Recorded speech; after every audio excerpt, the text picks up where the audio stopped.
আসসালামু আলাইকুম গাইস, কি অবস্থা সবার? কেমন আছেন? আশা করি সবাই ভালো আছেন। গতকালকের আমার ব্যস্ততার একটা মুহূর্ত আপনাদের সামনে তুলে ধরলাম আর কি। আমি অ্যাকচুয়ালি রেস্টুরেন্টে একটা ক্যাশিয়ারের কাজ করি অ্যাজ এ ম্যানেজার হিসেবে। আমাদের রেস্টুরেন্টটা হচ্ছে চাইনিজ সিজুয়ান কুজি, মানে সিচুয়ানে যারা চায়নাতে যারা গেছেন তারা অবশ্যই জানেন যে সিচুয়ান ফুডগুলো অ্যাকচুয়ালি স্পাইসি বেশি হয়।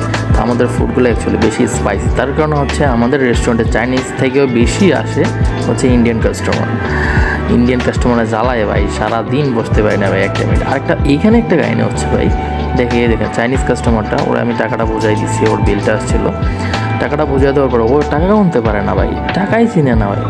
ওই আমার মানে দাঁড়ায় রয়েছে অনেকক্ষণ যাবো, এখানে দাঁড়ায় দাঁড়ায় টাকা হিসাব করতেছে কীভাবে। পরে আমি ওর হাত থেকে টাকাটা নিয়ে তাকে হিসাবটা বুঝাই দিলাম। বেচারা ভাই, দুবাইতে তাকে এখনও টাকা গুনতে পারে না, দুবাই দেরহাম গুনতে পারে না ভাই। কি একটা অবস্থা ভাই।